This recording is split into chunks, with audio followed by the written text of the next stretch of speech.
بسم اللہ الرحمن الرحیم رب اشرح لی صدری ویسر لی امری واحلل عقدۃ من لسانی یفقهوا قولی الف لام میم ذالک الکتاب لا ریب فیہ ھدی للمتقین۔ یہ کتاب ہے نہیں شک اس میں کہ ہدایت کا سبب ہے پرہیزگاروں کے لیے، یعنی اس کتاب کی ہر بات کسی شبہ اور شک کے بغیر درست ہے۔ انسان کی لکھی ہوئی کسی کتاب کو 100% شک سے بالاتر نہیں سمجھا جا سکتا، کیونکہ انسان کتنا ہی بڑا عالم ہو اس کا علم محدود ہوتا ہے، اور اکثر اس کی کتاب اس کی ذاتی گمان پر مبنی ہوتی ہے۔ لیکن یہ کتاب اللہ تعالیٰ کی ہے جس کا علم لامحدود بھی ہے اور 100% یقینی بھی ہے، اس لیے اس میں کسی شک کی گنجائش نہیں ہے۔ کسی کو شک ہو تو یہ اس کی نا سمجھی کی وجہ سے ہوگا۔ کتاب کی کوئی بات شبہ والی نہیں، اگرچہ قرآن کریم نے صحیح راستہ ایک کو دکھایا، خواہ وہ مومن ہو یا کافر، اس لیے اس معنی کے لحاظ سے اس کے ہدایت سب کے لیے ہے، یعنی ھدی للمتقین ہدایت کا سبب ہے پرہیزگاروں کے لیے۔ لیکن نتیجے کی اعتبار سے دیکھا جائے تو اس ہدایت کا فائدہ انہی کو پہنچتا ہے جو اس کی بات کو مان کر اس کے تمام احکام اور تعلیمات پر عمل کریں۔ اس لیے فرمایا گیا کہ ہدایت ہے پرہیزگاروں کے لیے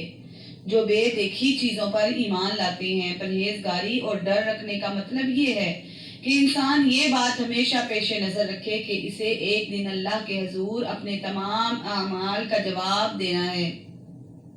لہٰذا مجھے کوئی کام ایسا نہیں کرنا چاہیے جو اس کی ناراضگی کا باعث ہو۔ اسی خوف اور دھیان کا نام تقویٰ ہے۔ بے دیکھی چیزوں کے لیے قرآن کریم نے غیب کا لفظ استعمال کیا ہے۔ اس سے مراد وہ چیزیں ہیں جو آنکھوں سے دکھائی نہیں دیتی، نہ ہاتھ سے چھو کر یا ناک سے سونگھ کر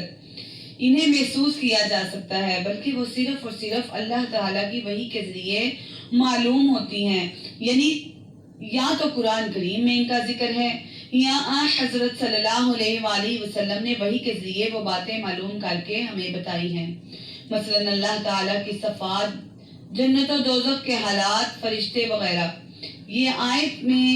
اللہ تعالیٰ کے ان متقی بندوں کی تعریف کی جا رہی ہے جو غیب کی چیزوں کو بغیر دیکھے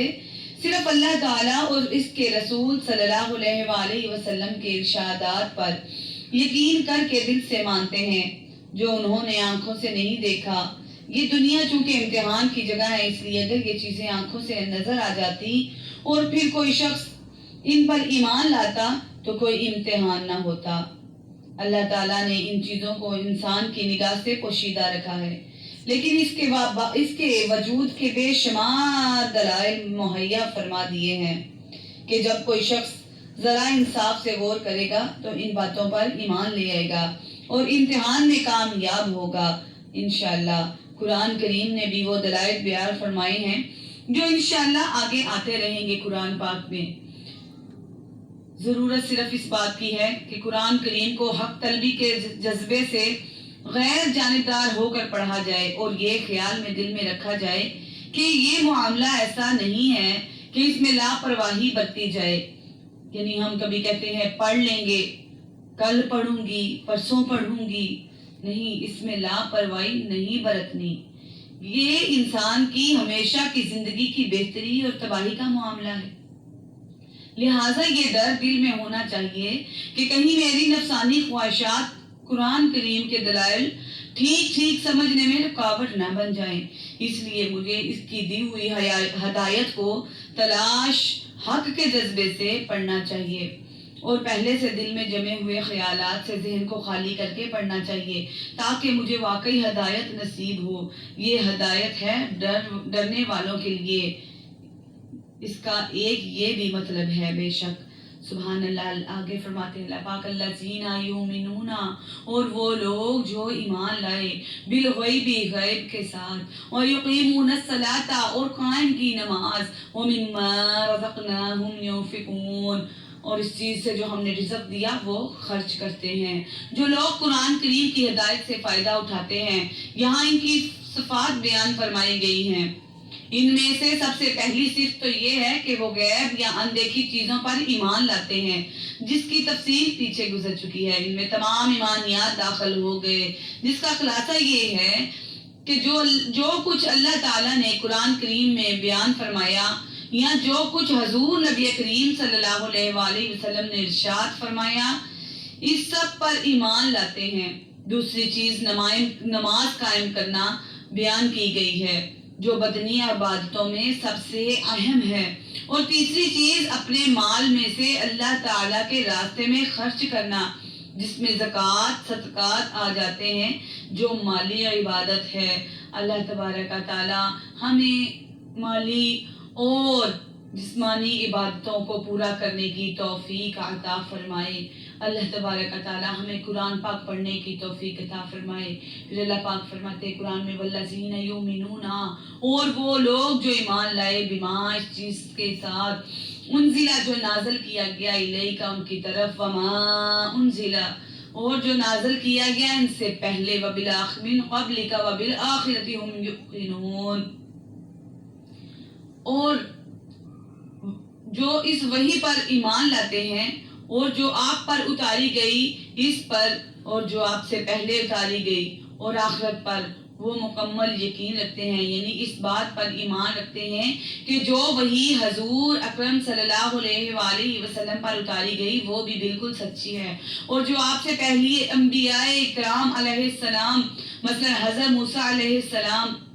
وغیرہ پر نازل کی گئی تھی، وہ بھی بالکل سچی تھی، اگرچہ بعد میں لوگوں نے اسے ٹھیک محفوظ نہ رکھا بلکہ اس میں تحریف کر دی۔